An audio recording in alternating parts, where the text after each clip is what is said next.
এবার যোগ্য শিক্ষকরা চাকরি পাবেন সেটা তো স্বাভাবিক।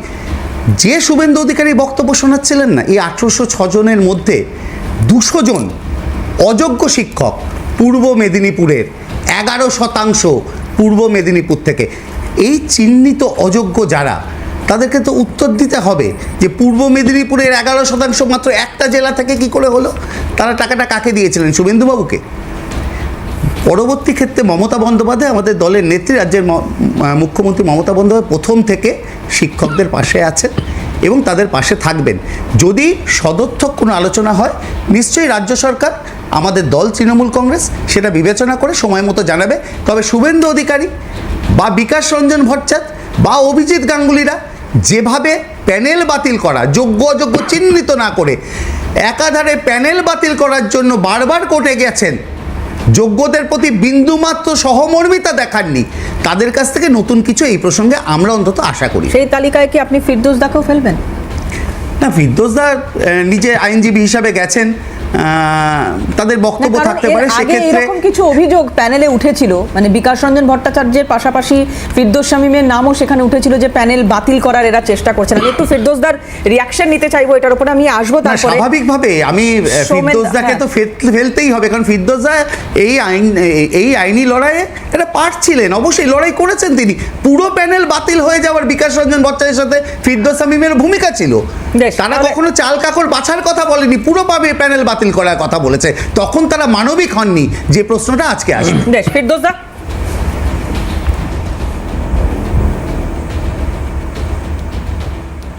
দেখুন, বিকাশ রঞ্জন ভট্টাচার্য বা ফিরদৌস শামীম অমানবিক, বিকাশ ভট্টাচার্য বা ফিরদৌস শামীম দুর্নীতি করেছিল?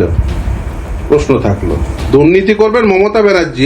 আজকে যে 1806 জন নিয়ে আলোচনা করছিলেন না, এইটা কিন্তু শুধুমাত্র শিক্ষকদের তালিকা। এখনো পর্যন্ত গ্রুপ সি গ্রুপ ডি এর তালিকাটা আসেনি। কেন আসেনি জানেন?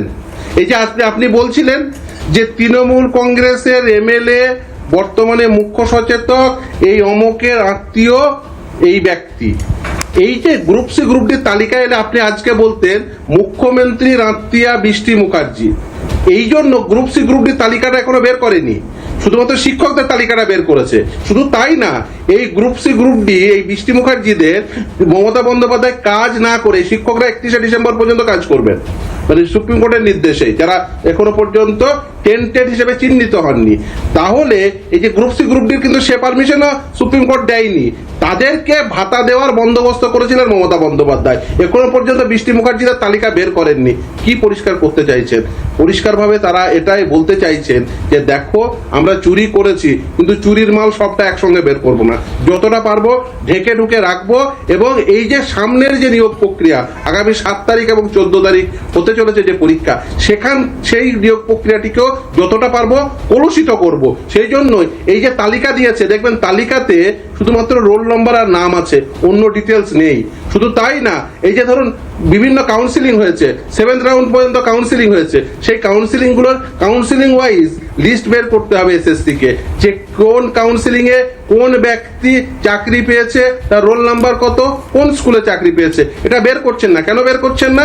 এটা বের করলে যে পরিষ্কার হয়ে যাবে যে কে কোথায় চাকরি পেয়েছে। এবং শুধু তাই না, যাদের অ্যাডমিট কার্ড বাতিল হয়েছে, দেখবেন সেখানে রোল নাম্বার দেওয়া আছে, কিন্তু সেখানে নাম দেওয়া নেই। আসলে এই যে ডাইকোটমি দেখাচ্ছেন, তার মূল কারণ হচ্ছে যে এরা চাইছেন যে পুরো বিষয়টি যাতে উন্মোচিত না হয়। এবং শুধু তাই না, সামনের যে নিয়োগ প্রক্রিয়া, সেই নিয়োগ প্রক্রিয়াটিকে যতটা সম্ভব আবার কলুষিত করব, দিয়ে আবার যেভাবে বাজার থেকে টাকা তুলেছিলাম, আবার সেভাবেই সামনের নিয়োগ প্রক্রিয়াতেও বাজার থেকে টাকা তুলব।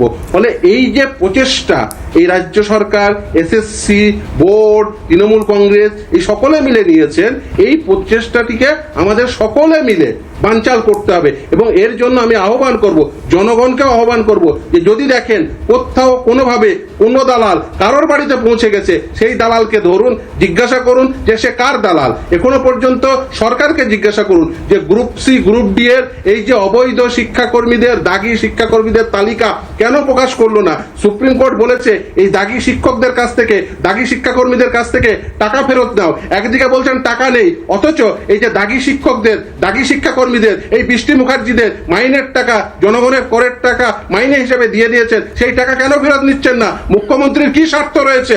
কেন তিনি একবারের জন্য বলছেন না যে আমার সরকারের কোনো টাকা নেই, এদের যারা দাগি শিক্ষক হিসেবে, দাগি শিক্ষাকর্মী হিসেবে টাকা দিয়েছেন, আমি তাদের বিরুদ্ধে ব্যবস্থা নেব এবং এদের কাছ থেকে টাকাটা আদায় করব।